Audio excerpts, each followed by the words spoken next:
The drive home from the field office felt longer than it should have. I kept my eyes on the road and my hands steady on the wheel, even though my chest hadn't stopped tightening since the call came in 3 days ago. Cincinnati to Columbus. 2 hours and 12 minutes. I'd made this drive 100 times.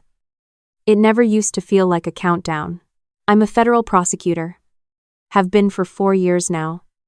Before that, 2 years as an assistant DA. I don't bring my work home. That's not a preference, it's a rule. The kind that doesn't bend. But this case was different. The Hargrove case. Organized crime. Money laundering. Witness tampering. 3 years of building it. Piece by piece. The kind of case that either ends a career or defines one. My supervisor had cleared me to work remotely for 1 week, while my father recovered from a knee replacement. It was supposed to be simple. Go home. Check on Dad. Work from the secure laptop. Stay out of the office's way. 1 week. 7 days. I should have stayed in a hotel. My parents' house is the same house I grew up in. 2-story colonial on a quiet street in Westerville. My mother keeps it spotless. My father keeps the garage organized the way most people keep financial records. There's a guest room upstairs that used to be mine, and it still has the same white curtains and the same slightly crooked closet door that never sat right in the frame. I arrived on a Sunday evening. My father was already on the couch with his leg elevated. Medication on the side table. The television on low. My mother was in the kitchen. My older sister's car was in the driveway, which I hadn't expected. My sister is 38. She works in marketing. She has opinions about everything and volume to match. I love her. I also know exactly who she is. She met me at the door before I even had both feet inside. You actually came, she said. Like I'd done something surprising. He's my father too, I said. She took my coat. My mother called from the kitchen. My father raised a hand from the couch without turning his head. The television had a game show on. Everything was warm and ordinary and exactly what it always was. And I told myself it would be fine. 7 days. I could do 7 days. I set up in the guest room that night. The secure laptop was in a hard-sided case, locked with a combination I'd changed 48 hours before leaving the office. The case file's physical copies of select documents I'd been authorized to transport were in a zippered accordion folder inside a second bag, which I locked with a small padlock. Both bags went into the closet. I pushed them toward the back wall, behind a box of old textbooks my mother had never thrown away. I was not careless. I want to be clear about that. The next 3 days were quiet. I worked mornings while my mother ran errands and my father slept. My sister came by in the afternoons to help with dinner and stayed longer than she needed to, mostly talking. She asked about my cases the way she always did, casually, like she was asking about weekend plans. Anything interesting going on? I can't talk about active cases. You know that. You never talk about anything. That's the job. She'd smile and change the subject. I'd let her. This was a routine we'd had for years. She was curious by nature. It wasn't malicious. I'd told myself that many times. On Wednesday evening, I noticed the closet door was slightly more open than I'd left it. I checked both bags. The combination lock on the hard case was intact. The padlock on the accordion folder was intact. I stood there for a moment in the quiet of the guest room, listening to the sound of my sister's voice downstairs, telling my mother some story about a coworker. I moved both bags to the top shelf, behind a stack of folded blankets. Then I went back downstairs for dinner and didn't say anything. That night, I called my investigator, Marcus, back at the field office. Not about what I'd seen. Just a routine check-in about a timeline we needed to confirm. We talked for 12 minutes. When I hung up, I sat on the edge of the bed for a while. I told myself I was being paranoid. Thursday morning, my mother asked if she could get into the closet to pull out an extra blanket for my father. something softer than the one he had. I said, of course. I was sitting at the small desk by the window. Working. I heard her go in. I heard her moving things around. I didn't look up right away. When I turned around, the accordion folder was on the bed. Not open. Just on the bed. Like she'd moved it aside to reach the blankets and set it down without thinking. Mom. I said. Sorry. Honey. I just moved it for a second. I didn't, it's fine. My voice was level. I picked the folder up and checked the lock. Still locked. Please don't move anything from the closet. Those are work materials. I know. I know. She waved a hand. I just needed the blanket. I put the folder back. I moved both bags to the car that afternoon. Locked in the trunk. I told my mother I needed better lighting to work. She didn't ask questions. My sister did. Why are you going in and out to the car so much? Getting materials? Can't you just keep them inside? I prefer having them close to me when I work. She looked at me for a moment with that expression she has half amused. Half something else. You're so weird about your job. I know. I said. Friday afternoon I was on a call with Marcus and co-counsel for 2.5 hours. When I came out of the guest room, the house was quiet. My father was asleep. My mother's car was gone. She'd mentioned going to the pharmacy. My sister's car was still in the driveway. I found her in the kitchen. On her phone. Acting normal. We talked about dinner. She asked if Dad seemed better to me. I said yes. She started pulling things out of the refrigerator and I went to check my work email on my phone. It took me 4 minutes to realize I'd left my laptop open on the desk upstairs. I don't know exactly how long I'd been on the call. Probably the full 2.5 hours. And the laptop, while password protected, had a screen timeout I'd set to 30 minutes to avoid interruptions during long calls. 30 minutes. After that, it locked automatically. 2.5 hours. The screen would have locked and unlocked. I couldn't be sure how many times or what had been visible on the screen before it locked. The files I'd been working on were in a restricted access folder, but there were emails visible in the browser. Case names. Dates. Names of witnesses. I walked back upstairs. My sister was still in the kitchen. I sat down at the desk and looked at the laptop. I picked up my phone and called the office IT security line. Not the main number. The direct line for after-hours breach reporting. I didn't call my sister's name up the stairs. I didn't go back to the kitchen. I just made the call. Reported the potential exposure, and gave them the case file numbers that had been open on the screen. The IT security officer asked me to lock the laptop immediately, disconnect from the network, and stay available for a callback. He told me not to discuss the situation with anyone in the household. I locked the laptop.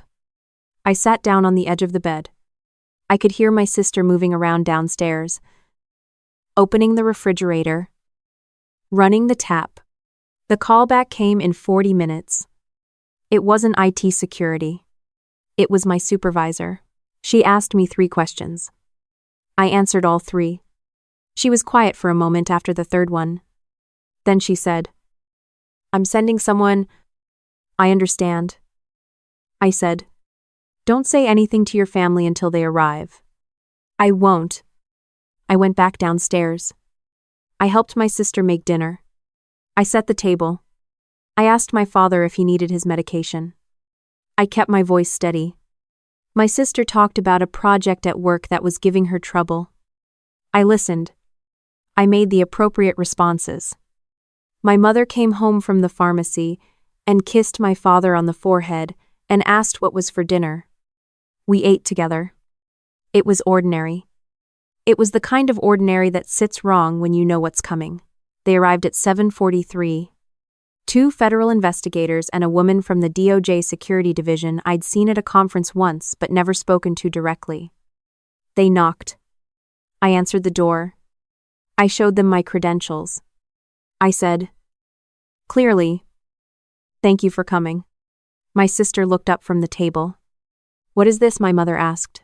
The lead investigator introduced himself. He explained, briefly, that they were there regarding a potential security exposure related to an active federal case. He asked everyone to remain seated in the living room. My sister said my name. Just my name. Like a question. I didn't answer. They went upstairs first.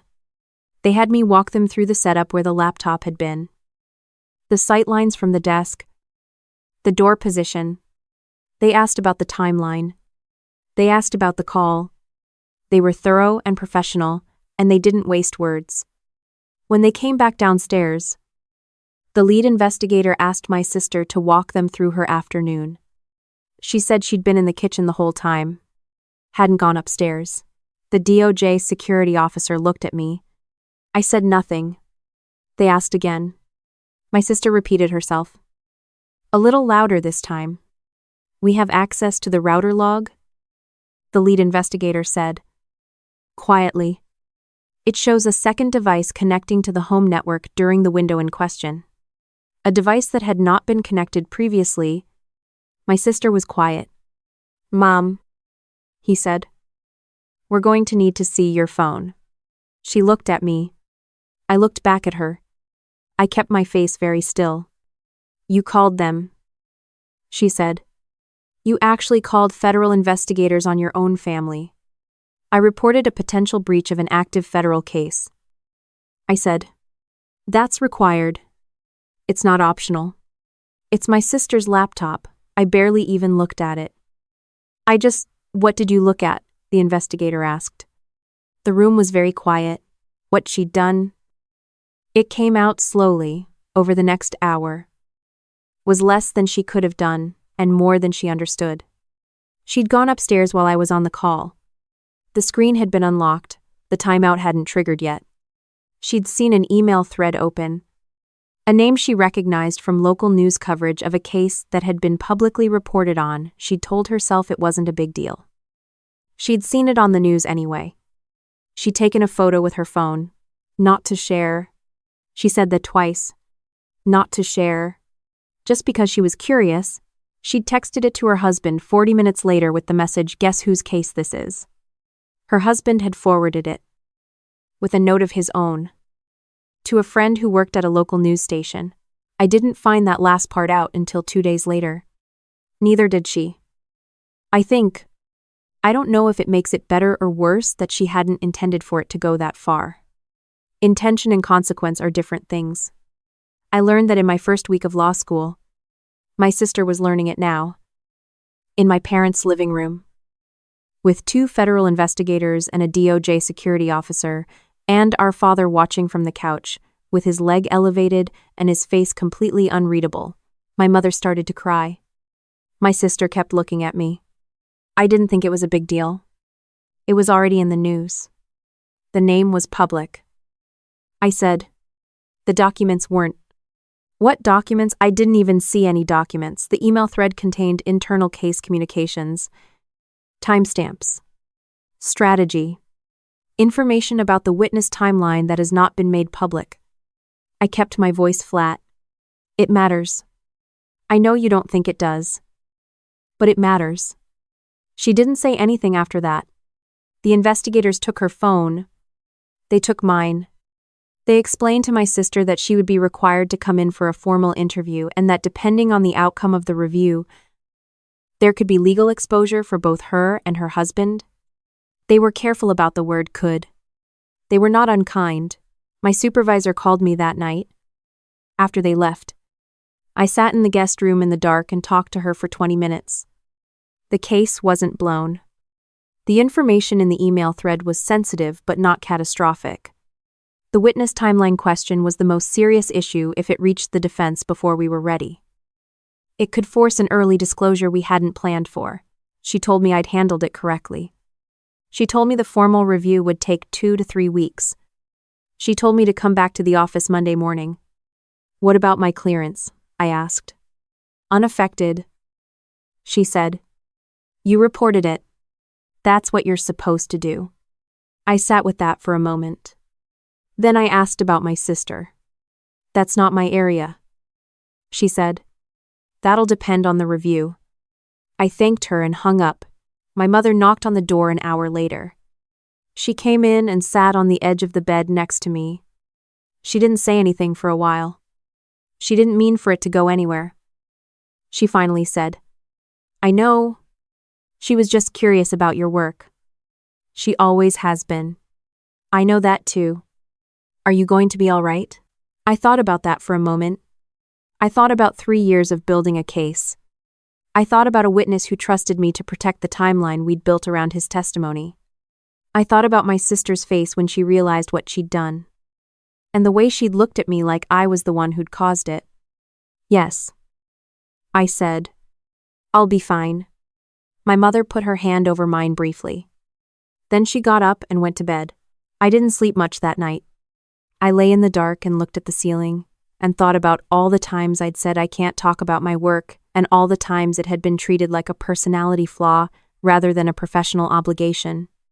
I thought about how many times I'd locked things away and moved bags and changed passcodes and positioned myself carefully between the people I loved and the work I was responsible for. I hadn't been careless. I wanted to be clear about that. But careful isn't always enough when the people around you don't understand what they're walking past.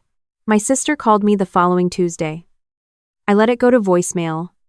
She called again Wednesday. I listened to the message. She was sorry. She'd talked to a lawyer her own. Not mine. She understood now. She said. The full scope of it. Her husband was dealing with the station, they'd agreed not to run anything. And the friend was cooperating with the review. She thought I should know. I called her back that evening. We talked for a long time. Not about the case. About what it meant for something to be off limits. About the difference between being curious and being careless. About how loving someone doesn't entitle you to every corner of their life. She listened. That was more than I expected. The review concluded in 18 days. No criminal referral for my sister. A formal reprimand letter that would follow her professionally for years, that was unavoidable, and I didn't try to argue against it. Her husband received a separate notice. The friend at the news station cooperated fully and faced no charges. The case moved forward on schedule. The Hargrove case went to trial 4 months later. I won't say much about that except that the verdict was what it needed to be. And the witness whose timeline I'd been protecting showed up and testified clearly and without hesitation. After the verdict, I sat in my car in the parking garage for a while. Not doing anything. Just sitting. I thought about the guest room. The white curtains. The closet door that never sat right. The way my sister had said my name in the living room that Friday night. Just my name. Like a question I wasn't supposed to have an answer to. I didn't call anyone. I just sat there until the parking garage got quiet. And then I drove home. Some things you carry alone because the work requires it. Some things you carry alone because you learned. The long way. That not everyone understands the weight. That's not bitterness. That's just what the job is.